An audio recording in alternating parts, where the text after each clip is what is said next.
Why did Japan attack Pearl Harbor? To get a better idea of why the Japanese made this decision, we need to take a look at some of the choices they made starting in the summer of 1940. In July of that year, when France fell to Germany, Japan was able to occupy the French colony of Indochina, which today we know as Vietnam, Laos, and Cambodia. Just 2 months later, Japan signed the Tripartite Pact with Germany and Italy, creating the Axis powers and agreeing they would all come together in the event either of the three countries came to war with the United States. It's important to note that throughout 1941, the United States may not have been officially involved in the war, but they were in an undeclared war doing everything they could to aid China in their efforts against Japan and Britain in their efforts against Germany.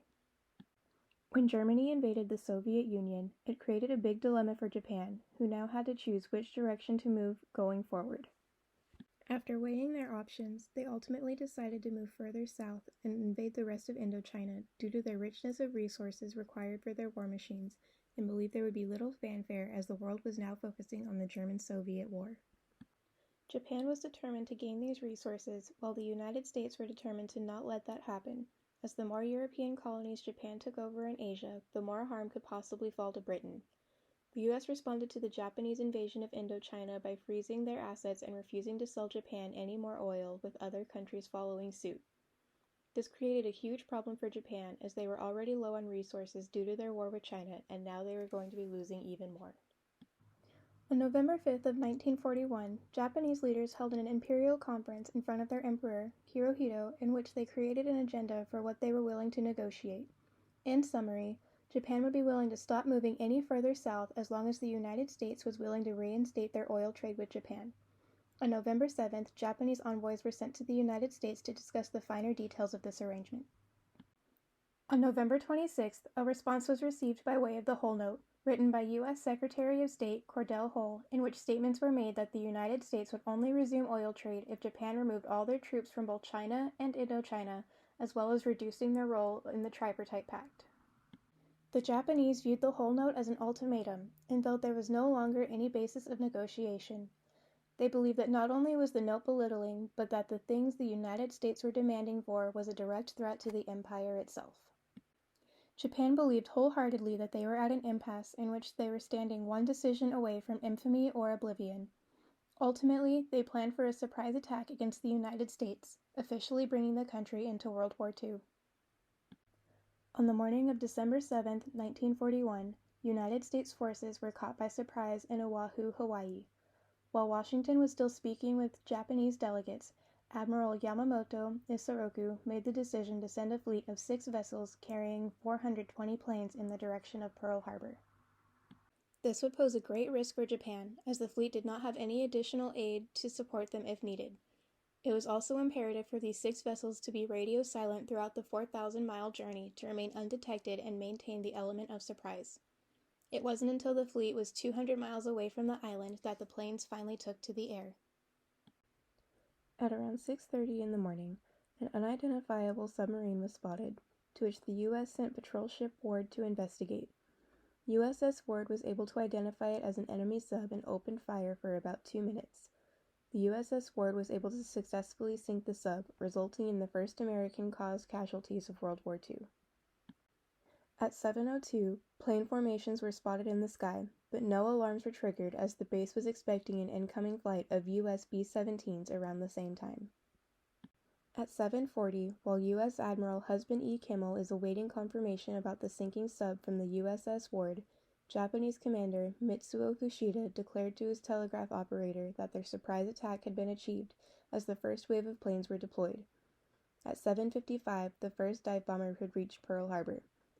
The photo you see here was taken by the Japanese just seconds into the attack. The first wave of Japanese to reach Pearl Harbor consisted of 183 planes, causing damage to the USS California, the USS Nevada, the USS Tennessee, and the USS Maryland. It ultimately ended up sinking the USS Virginia and USS Oklahoma, and the USS Arizona. The bombing of the USS Arizona would be the most devastating, with 5 bombs causing a massive explosion accounting for over 1,000 deaths. The fire burned for several days after the attack. At 8:50 a.m., the second wave of Japanese began their attack, though they weren't nearly as successful as the first without the element of surprise to their advantage. This wave caused extensive damage to the USS Nevada, USS Pennsylvania, shown in the back of this photo, and the USS Shaw, which was split into two pieces after sustaining a massive explosion. Shortly after 9 a.m., the Japanese withdrew. The attack only took about an hour and 15 minutes. The Japanese attack on Pearl Harbor greatly hindered the U.S. Navy, leaving not only much of the fleet essentially useless, but also damaging or destroying over 200 different aircrafts.